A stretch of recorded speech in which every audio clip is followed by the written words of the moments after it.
A revelação de Deus aos homens teve sua plena expressão através de seu Filho Jesus Cristo, não restando mais qualquer revelação sobre a sua vontade para com a humanidade. A Epístola aos Hebreus contém alguns enigmas. Não esclarece quem foi seu autor, a quem foi realmente destinada, nem a data em que foi escrita. No primeiro século os chamados pais da Igreja não esclareceram tais detalhes. Clemente de Alexandria e Orígenes entenderam que Paulo escrevera Hebreus. No século II Tertuliano discordava da autoria paulina e cria que Barnabé era o autor da epístola. Agostinho de início julgou que fosse Paulo, mas depois afirmou que ela era anônima. Martinho Lutero sugeriu que a carta poderia ter sido escrita por Apolo. Quanto à data, os estudiosos situam-na entre 68 a 70 d.C. Com relação aos destinatários da carta, Hebreus deve ter sido inicialmente dirigida a judeus helenistas convertidos ao cristianismo. O propósito deste comentário não é discutir tais pormenores, pois a resposta só teremos no céu, quando nos encontrarmos com o escritor. No vídeo de hoje veremos a pessoa de Jesus Cristo como o resplendor da glória de Deus. No versículo 1 o escritor assevera que antigamente Deus falou muitas vezes e de muitas maneiras aos pais pelos profetas. Moisés foi um profeta especial. No Salmo 103:7 lemos, fez notórios seus caminhos a Moisés e os seus feitos aos filhos de Israel. Na galeria dos profetas destacam-se Isaías, que recebeu a revelação do nascimento, vida, ministério, morte e ressurreição do Messias, Jeremias, Ezequiel, Daniel, Joel, Malaquias, e outros foram instrumentos da revelação não só para Israel, mas para a Igreja e para o mundo. Nas páginas do Antigo Testamento, vemos que Deus não falou de modo uniforme pelos profetas. A uns como Moisés, ele falou direto cara a cara, a outros como Daniel falou por sonhos, a Jonas em voz audível, e por meio do vento do mar e do peixe. Por esses meios Deus se revelou de modo progressivo, nas diversas dispensações até que chegasse, a posteridade a quem a promessa tinha sido feita, e a posteridade era Cristo. Deus a nós, falou-nos nestes últimos dias pelo Filho. Essa afirmação é fundamental para a fé cristã. Primeiro porque Deus falou, segundo porque nos falou pelo Filho. A revelação pelos profetas foi divina e progressiva. Eles com convicção diziam, assim diz o Senhor, a revelação pelo Filho, é divina e superior, visto ser conclusiva e definitiva. Em Hebreus vemos a melhor e mais perfeita comunicação do Altíssimo. Ele nestes últimos dias falou pelo seu próprio Filho de modo completo, direto e definitivo. Os ímpios não entenderam esta revelação. Os espíritas dizem que o Espiritismo é a terceira revelação depois de Moisés e Cristo.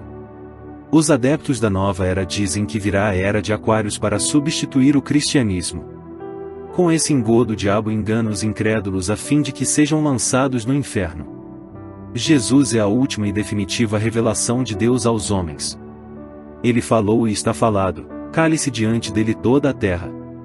Nós cristãos precisamos estar seguros, fundamentados na palavra de Deus para refutar toda e qualquer doutrina falsa que apresente qualquer outra revelação divina. No verso 2 lemos que Deus constituiu Jesus como herdeiro de tudo e criador do mundo.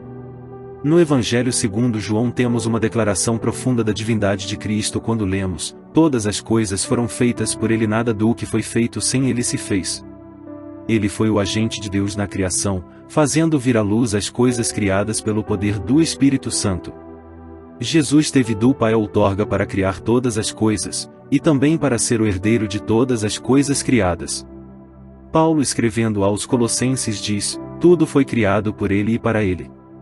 O diabo usurpou parte da criação, mas na sua vinda, Jesus tomará posse de tudo que lhe pertence por direito de criação e por direito de herança.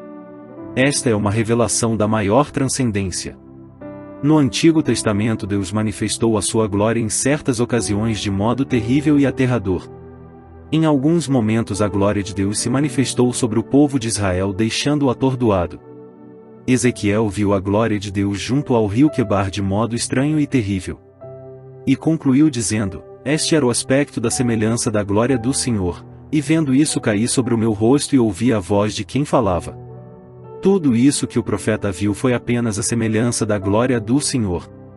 Mas em Cristo Deus revelou o esplendor da sua glória. Essa revelação no texto amplia a visão de Cristo dada ao escritor. mostra que ele não é só o resplendor da glória de Deus, mas tem a mesma natureza e o mesmo caráter. Sendo filho do homem quanto à sua condição humana, Cristo apresentou-se ao mesmo tempo com a natureza do Pai. Ele disse: Eu e o Pai somos um. Jesus é o agente da criação de Deus. Sua palavra criadora teve efeito não apenas imediato, mas transformou-se em lei, executada no momento em que, como Deus, ele disse: haja luz, haja uma expansão, façamos o homem. O poder da palavra de Deus foi tão grande que sua eficácia continua por todos os séculos. O salmista diz: Tu coroas o ano da tua bondade e as tuas veredas destilam gordura. No Gênesis lemos: Enquanto a terra durar, sementeira e cega, e frio e calor, e verão e inverno, e dia e noite não cessarão.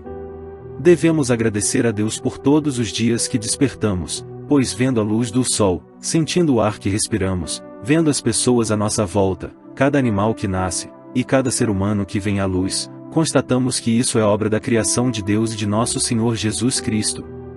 O escritor aos Hebreus recebeu a revelação da obra redentora de Cristo, como aquele que pelo seu sangue nos purifica de todo o pecado. As religiões feitas pelos homens e seus líderes não têm esse poder.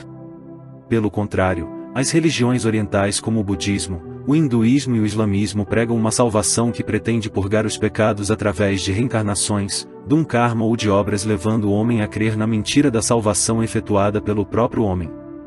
Com Cristo é diferente, ele é o agente eficaz da salvação, remindo o homem que o aceita como Salvador.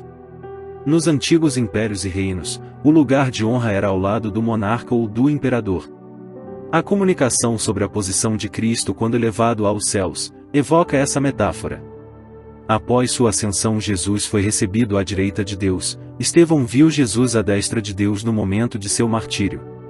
Alegremo-nos por não servirmos a um Deus qualquer, produto da mente humana, ou da necessidade imanente de se acreditar em algo ou em alguém superior, como os indígenas e outros povos tidos como primitivos.